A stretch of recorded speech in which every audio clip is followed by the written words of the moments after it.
रूस भारत का मित्र देश है और भारत भी आत्मनिर्भर बन नहीं रहा बल्कि वो रूस की तरफ बन चुका है। इस बात को आप भारतीय थल सेना प्रमुख मनोज मुकुंद नरवणे के एक बयान से समझ सकते हैं। दरअसल थल सेना प्रमुख ने अहमदाबाद डिजाइन वीक 3.0 में भाग लिया और दुश्मनों को आईना दिखाया कि भारत से उलझना मतलब अपनी मौत को बुलाना है। इसके साथ ही साथ उन्होंने देशवासियों को एक बहुत बड़ी खबर दी है जिसे सुनकर हर देशवासी भारतीय सेना पर गर्व करेगा। दरअसल थल सेना प्रमुख मनोज मुकुंद नरवणे ने कहा कि चेन्नई और लखनऊ डिफेंस कॉरिडोर ने पूरे तंत्र को बदल कर रख दिया है। जहां तक सेना का सवाल है तो अब हम जो कुछ भी खरीदते हैं उसका 85% हिस्सा भारतीय कंपनियों से है। किसी समस्या के बारे में बात करते समय 4D को ध्यान में रखने की जरूरत है। ये 4D है, डिस्कवर, डिफाइन, डेवलपमेंट और डिलीवर। गांधीनगर में हो रहा है 3 दिवसीय कार्यक्रम design and innovation in defence and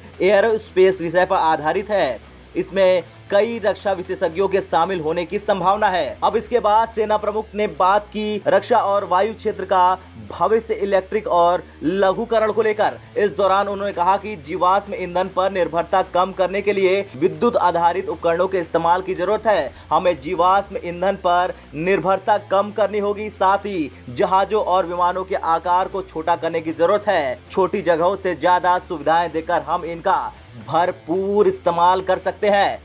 इससे पहले बेंगलुरु में आयोजित एक सैन्य कार्यक्रम के दौरान सेना प्रमुख ने रक्षा से जुड़ी तैयारियों को लेकर जानकारी साझा की थी। उन्होंने अपने बयान में बताया था कि आज के समय युद्ध लड़ने के तरीके में काफी बदलाव आया है। इसे देखते समझते हुए सेना ने नए हथियारों और आधुनिक उपकरणों से अपनी दक्षता को और ज्यादा बढ़ा लिया है। सेना प्रमुख ने कई चुनौतियों का जिक्र करते हुए कहा था और उनसे निपटने की भारतीय सेना की तैयारियों के बारे में भी बताया था। सेना प्रमुख ने कहा था कि भारतीय सेना आज चुनौतीपूर्ण दौर का सामना कर रही है। आप हमारी सीमाओं पर घटनाक्रम से भलीभांति परिचित हैं। सेना सीमाओं पर शांति और स्थिरता बनाए रखने के लिए प्रतिबद्ध है। मैं निश्चित तौर पर कहना चाहता हूं कि हम किसी भी संभावित खतरे को लेकर चौकन्ना तथा तैयार हैं। हथियारों पर बोलते हुए उन्होंने बताया कि हथियारों के इस्तेमाल पर भी काफी फर्क पड़ा है। अपने संबोधन में उन्होंने कहा कि हथियारों के इस्तेमाल और जंगें कैसे लड़ी जाती हैं, इसमें काफी परिवर्तन आ गए हैं। सेना प्रमुख ने अपने बयान में कहा था, सेना ने नए हथियारों और आधुनिक उपकरणों से अपनी दक्षता बढ़ाई है। बदलाव की यह प्रक्रिया जारी है, लेकिन पिछले 2 से 3 सालों में इन प्रयासों में तेजी आई है।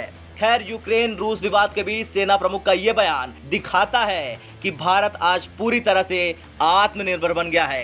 ब्यूरो रिपोर्ट, भारत तक।